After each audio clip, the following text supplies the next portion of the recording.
Hey everybody, welcome to my channel. It's been a while since I've done a video, and it just seemed appropriate right now at this time to make a video on how to make face masks. I actually didn't even intend to make any face masks, and then it was requested of me by some certain people in the medical field that I make them some, and so I actually went online and I found a couple of tutorials. I found one that I really liked that included a pocket in it that you could put in your own filter inside. There's a couple of things that I changed with that tutorial just because I'm in the Florida Keys right now and I have a very limited supply of fabric.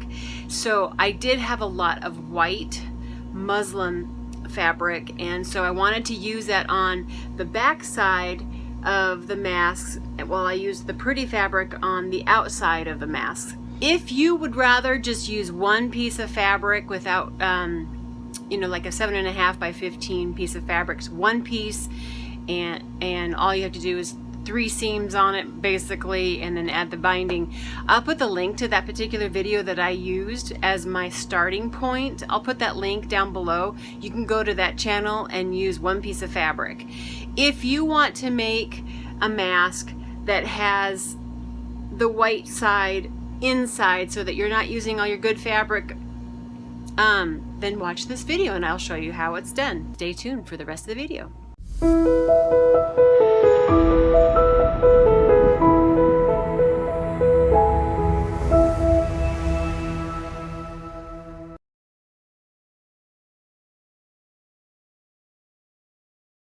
I have 2 squares of fabric. This is the fabric that's going to show on the outside. This is 9 inches by 7.5 inches. My second fabric is white. That's going to be the part that's against the face. That is 7.5 inches by 7.5 inches square. Now what I'm going to do with these two is line up the 7.5 inch square on one end. I do back tack a little bit, so I don't want that seam coming undone. I'm going to get to the end, back tack. Okay, before we sew the second side together, the second end from the first end, we're going to join those edges together, and then either with pins or a fabric pen, you're going to mark about 1.5 inches or 2 inches from each end. So from this is our last seam that we did right here, and then we're joining the 2 ends on the opposite side, and then we're marking in about 1.5 inches or 2 inches from each end, and then we're going to sew from this raw edge to our first mark, skip, pick up our needle and our foot, and then come down to here and continue sewing from this mark down to this edge. And that's going to leave an opening in this seam allowance right here. And that's going to be our opening for putting in our filter. Okay, we have both sides, this side, the 7.5 inch side, sewn together. While it's still wrong side up, make sure you clip all your threads, especially like the threads that bridge that opening. And then with the side that has the opening left in it, we're going to press that seam allowance open. That's going to create the pocket. On the other end, we're going to press the seam to one side like that. Then we'll turn it right side out, and this is why we have the fabric cut to 2 different sizes. One's longer than the other, not square with each other. We're going to line up the bottom edge on that seam that we pressed to one side. On the top side, we're going to have the fabric from the front actually coming to the back, and the opening is right here. So this is going to be our pocket for inserting the filter.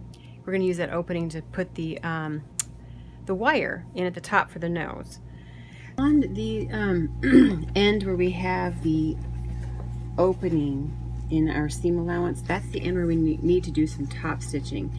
So I'm going to do top stitching on either side of this pressed open seam allowance. I'm going to use 1/8 of an inch seam allowance, and my stitch length is 3.0, and I'm just going to go ahead and, sorry for the shaking of the camera, just sew down one side,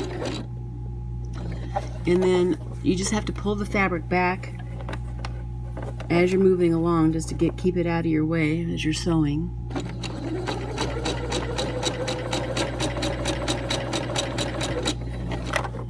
And if you need to, just kind of give it a little pull, because one side will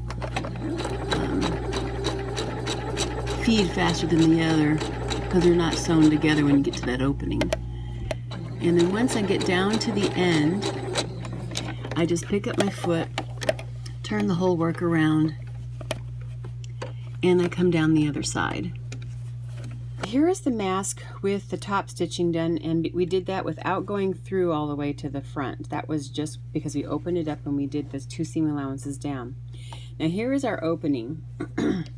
Now for me at this point, I'm going to top stitch right over that stitch line right there in the blue, because I like to put my wire in a little bit later on. Some people will leave this open. We'll leave this open and insert the wire through here later on. I just go ahead and do it from the, I go ahead and slip the wire in from the end. Now, if you wanted to make this so that your wire is removable, then you would not want to top stitch this opening closed, but you would want to make sure that your wire is longer than the opening so that it doesn't come out. Excuse the bump. That little pocket now is closed, that little area for the wire to fit in. And then the pocket for putting a filter in is still open. If you're using some twisty tie for your nose wire and you got a lot of length on the end, once you put your wire in and you position it as much of center as you can, you know, it's really easy just to push it in with your fingernail and just position that in the center. If your wire is short and you don't want it moving around in there, you want to keep it in the center, you can actually do a stitch from the folded edge up here down to this stitch line, and do that on both ends, and that'll keep your wire from moving around inside. If you're leaving yours open so that your wire is removable, I would do that as well. Just that way it's less likely for that wire to come out later on when you don't want it to. If you're not planning to make your wire removable, then I would not top stitch the blue or the colored fabric side of this seam allowance. I would just do the white side, and then after you do the white side, fold it back into the position like it's your finished look. Top stitch the colored side of the seam from the outside, because there's no reason for you to stitch twice, and that just makes it one less step to do.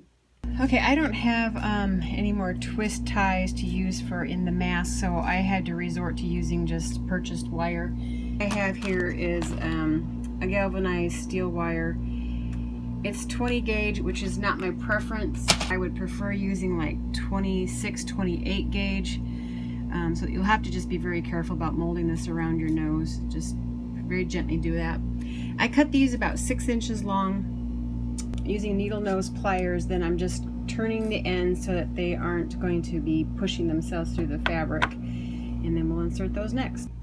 Okay, now is the time to actually fold our mask.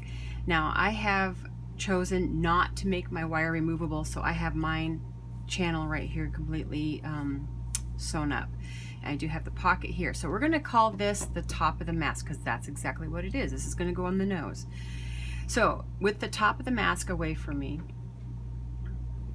I turn this over, and this, I have no hard fast rule for this. It's pretty much just all by eye. I just bring the top towards me, and I do 3 folds total. And when I'm done with my 3 folds, I want this piece to measure around 3 inches. Now I have the convenience of having a ruler right here on my sewing table, but I don't know. I guess maybe I'm starting about 2.5 inches maybe from the bottom edge, and I bring some fabric down, and it's looking like I have about 3/4 inch of size fold, and so that might not stay that way. I try to do it evenly across the piece, but I've gotten pretty fast at this because I've done so many of them. And then maybe start about the same distance, 2.5 inches up from the bottom of this fold, something like that, or maybe even a little less. I think actually I have too much. So I'm going to start a little less. But the whole idea to this is you're wanting to keep your whole piece square. You don't want to fold down one side more than the other. So I'm kind of watching that as I'm folding it down. There. I think my fold now that's a better size. It's a little over 1/2 inch, about 5/8 of an inch. Okay, so then I'm going to bring down somewhere towards the middle, I guess. Bring down about the same amount. And that's still, to me, that's looking pretty square still. And I look at the distance here too. See if I have one side pulled more than the other, and that looks pretty good. And probably about 1.5 inches, 2 inches from the top, I'm going to bring down the third fold. And before I pin it, I like to kind of measure here and see where I'm at. Okay, so I'm just over. I'm about a 3 1/8 inch there, and I check both sides because I like them to be pretty even, and that's 3 1/8 inch there as well. So that's really good as far as I'm concerned. And then at this point, I just do a basting stitch down each side, and that'll hold that until we put the binding on. If you enclose this channel, you'll want to put your wire in now. If you left an opening, you can wait until the very end to put your wire in. I will go ahead and do the basting stitch on each end now. I'm going to show you real quick how I do the binding. If you've never made binding before, it's very simple. For each mask, I like to have about 8 inches of 2.5 strip matching fabric or contrast fabric, whatever you got. So I have 2.5 inches wide fabric here, and to make the binding, all you need to do is to fold it in half, and we're pressing it.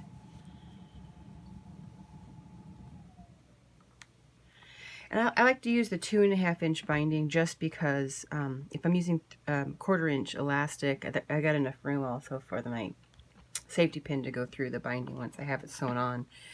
All right, so you open it back up,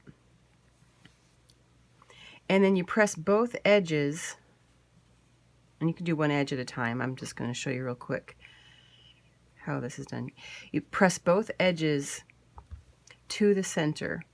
I leave the tiniest little gap so that they're not quarreling with one another when you try to fold it back up on that line. But anyway, so you fold the edges both in, and then once you press those in, then you fold it back in half again, and now you have your binding that, all ready to go for your mask. Okay, I have my basting stitches done in either end, and now it's time to put that bias, or excuse me, this is not bias tape, this is actually binding. So I'm going to open up the binding. I'm going to take the raw edge of the binding and align it with the raw edge of the mask. And I'm going to do about 1/2 inch overlap here and fold that to the back side. And then put a pin in there. I'm going to allow for about 1/2 inch on the other side. Cut that off. And then fold that back as well. I like to make it nice and tight so that it's very clean look once it's done.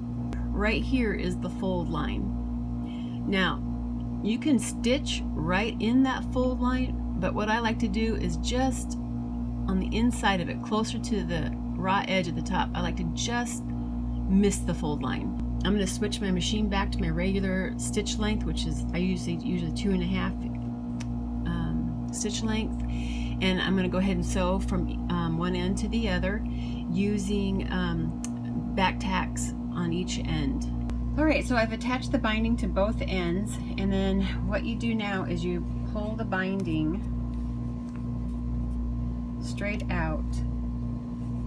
And then this is a step you don't have to do, but I do it because I hate struggling with these little flaps once this is all closed up and I have these flaps on the inside, trying to get the pin that when I'm threading the elastic through, trying to get that pin to clear these folded ends. So what I like to do is I will actually do a top stitch. I do about 1/8 of an inch away, and I don't bother moving this back to the 3.0. I just leave it at the regular stitch length. So I have both ends top stitched right here on these edges. So now we're going to refold this on those fold lines that we've had in there originally. And you're going to see how this just folds right over and encloses that raw edge.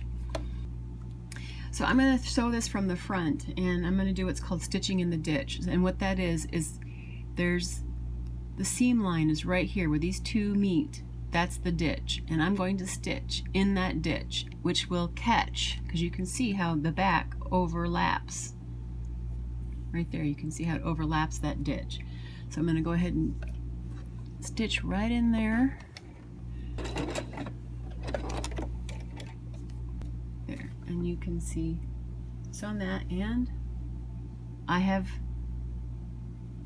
cut all the edges all along there. I took about 10 inches of 1/4 inch elastic and used a safety pin, poked it through the elastic, and then threaded it through the binding on the edges. So I'm going to overlap these about 1/2 inch and do a zigzag stitch. I'll go forward and backwards twice, and then that way that'll lock it in. Then you just turn it so that it's hidden inside the binding. So once you get your binding sewn on, all you have to do is flip that up. I'm taking my 10 inches of this cord elastic, and if you lay it right against the cut edge of your mask, then the upper part is done. And then so you can close that binding right over the elastic. And you can see it's over here on this edge. We're going to be sewing on this inside folded edge. The elastic is kept over here on the outside fold. You don't want to catch that in the stitching at all. I'm sewing in about 1/8 of an inch from the inside folded edge. And if necessary, just that way you don't have to thread your elastic through. Bring your elastic up. Go over your fingers, just do an overhand knot. And then I pull on the knot, pulling it towards the cut ends. And then just go ahead and turn this and bury the knot here in the binding. That's it. We'll see you again later. I do have a couple of videos I thought I would do just to help with passing the time while we're all social distancing and quarantining ourselves in our homes. So hope you are well and happy.